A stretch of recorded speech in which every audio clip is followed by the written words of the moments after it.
السلام علیکم دوستو، اور ایک اچھی ویڈیو کے ساتھ اسلامک میڈیا چینل کے نام سے آپ کے سامنے جمعہ کے متعلق کچھ حدیثیں آپ کے سامنے نقل کروں گا انشاءاللہ۔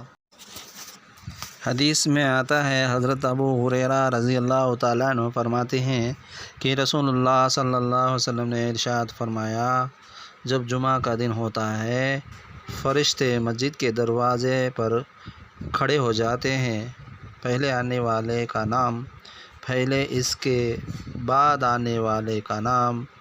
اس کے بعد لکھتے ہیں، اسی طرح آنے والوں کے نام ان کے آنے کا ترتیب سے لکھتے رہتے ہیں۔ جمعہ کے دن جمعہ کے نماز کے لیے جاتا ہے، اس سے اونٹ صدقہ کرنے کا ثواب ملتا ہے، اس کے بعد آنے والے کا گائے صدقہ کرنے کا ثواب ملتا ہے، اس کے بعد آنے والے کو مینڈا، اس کے بعد آنے والے کو مرغی، اس کے بعد آنے والے کو انڈا صدقہ کرنے کا ثواب ملتا رہتا ہے۔ جب امام خطبہ دینے کے لیے آتا ہے تو فرشتے اپنے رجسٹر جن میں آنے والوں کے نام لکھے گئے ہیں لپٹ دیتے ہیں اور خطبہ سننے میں مشغول ہو جاتے ہیں۔ اور ایک حدیث میں آتا ہے، حضرت ابو لبابہ بن عبد المزیر رضی اللہ تعالیٰ عنہ روایت کرتے ہیں، رسول اللہ صلی اللہ علیہ وسلم نے ارشاد فرمایا، جمعہ کے دن سارے دنوں کا سردار ہے، اللہ تعالیٰ کے یہاں سارے دنوں میں سب سے زیادہ عظمت والا ہے۔ یہ دن اللہ تعالیٰ کے نزدیک ایک عید الاضحیٰ اور عید الفطر کے دن سے بھی زیادہ مرتبہ والا جمعہ کا دن ہے۔ اس دن میں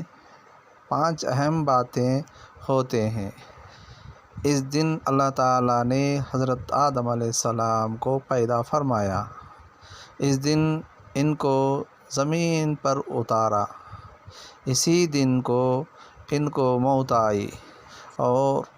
اسی دن میں ایک گھڑی ایسی ہے کہ بندہ اس میں جو چیز بھی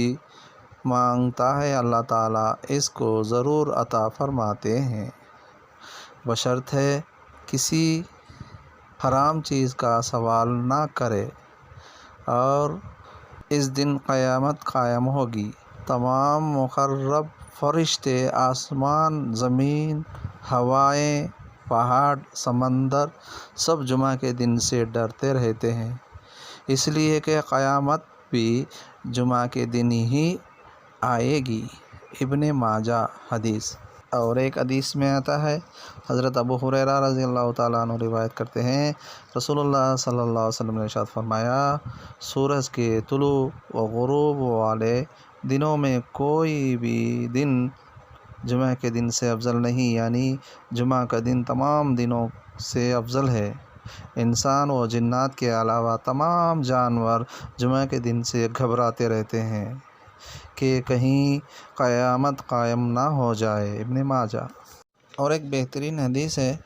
حضرت عبداللہ بن عمر رضی اللہ تعالیٰ عنہما سے روایت ہے کہ نبی کریم صلی اللہ علیہ وسلم نے ارشاد فرمایا، جو شخص جمعہ کے دن اچھی طرح غسل کرتا ہے اور بہت سویرے جمعہ کے لیے جاتا ہے، امام کے بالکل قریب بیٹھ جاتا ہے اور خطبہ توجہ کے ساتھ سنتا ہے، اس درمیان خاموش رہتا ہے، تو وہ جتنے قدم چل کر مسجد کو آتا ہے، اسے ہر قدم کے بدلے میں 1 سال بھر کی تہجد اور 1 سال کے روزے کا ثواب ملتے رہتا ہے۔ اللہ تعالیٰ ہم سب کو صحیح سمجھنے کی اور عمل کرنے کی توفیق عطا فرمائے، آمین ثم آمین۔ اگر یہ ویڈیو اچھی لگی تو دوستو شیئر کرے، لائک کرے، کمنٹ کرے، سبسکرائب کرنا نہ بھولے۔